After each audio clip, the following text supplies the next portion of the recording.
My husband and I have been trying to conceive for a few months now. A couple of months ago, we were with his entire family, and his mom looked at me and very loudly said, "You're ovulating this week," as she winked at me. And she does not fail to mention every single time I see her to go make a baby, as we are saying our goodbyes to the family.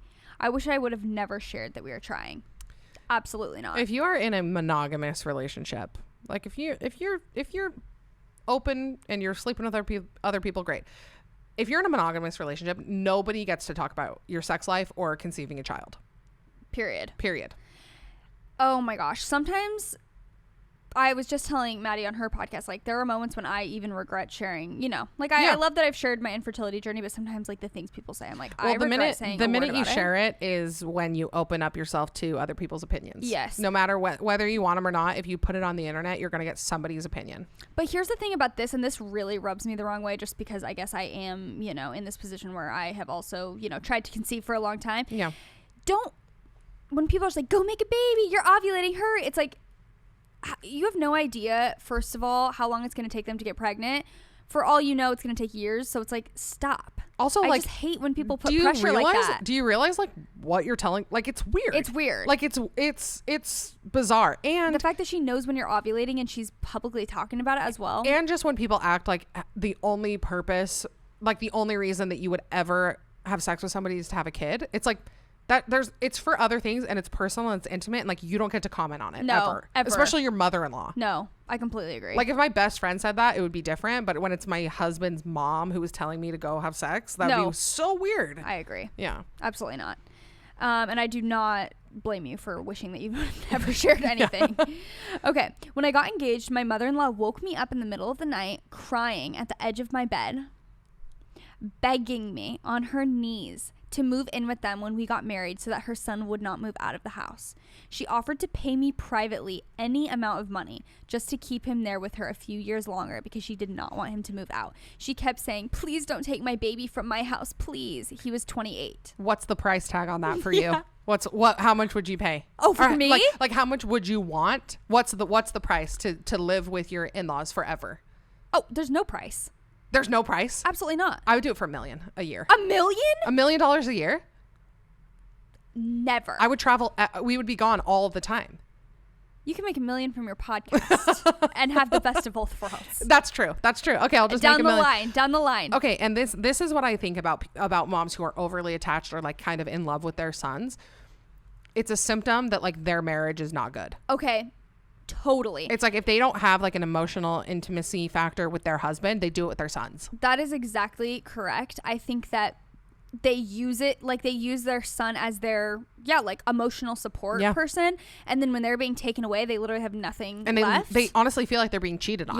Like that strikes me as a girlfriend who's been cheated on. Yes. Like begging the other woman to not take him away. Have you seen that show? Oh, me and Chelsey keep saying we need to watch it because we've seen clips on TikTok. I Married a Mama's Boy. Yeah, have you watched it? No, but same thing We've with TikTok. got to watch it. We should do a live reaction to it. Oh, like I need to watch that show. Yeah.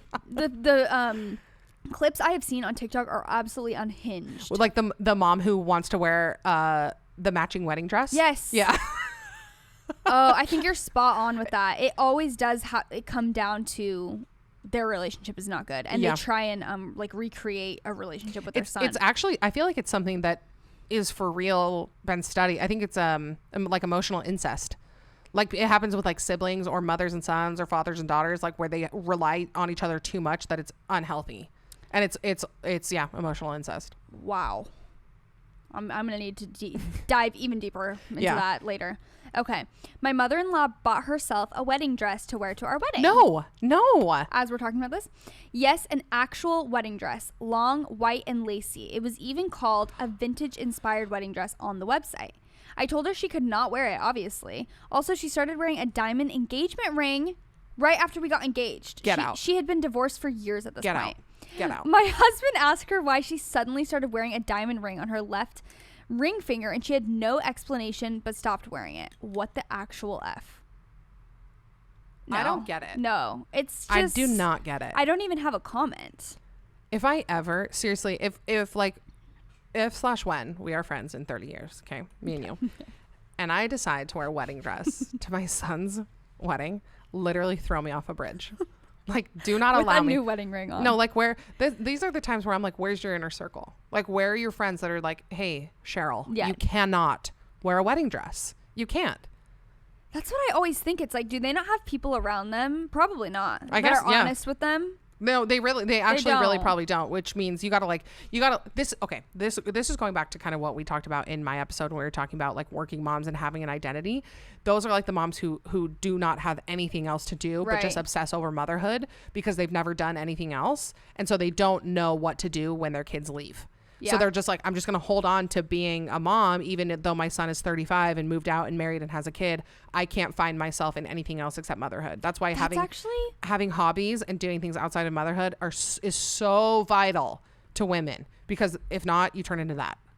That's actually so true. And I feel like that when I'm really pondering on that would be such a hard adjustment if you truly didn't have anything else going for you. Like you had no other hobbies or interests or friends. And your kids all leave and you're just like, what now? Yeah. Like, and so they cling to mothering. Yeah. And they treat their kid and they don't want their kids to leave because then what are they going to do? And it's probably based a lot in fear, and that's sad, but you can't put that on your kids. You got to like join a pinochle group.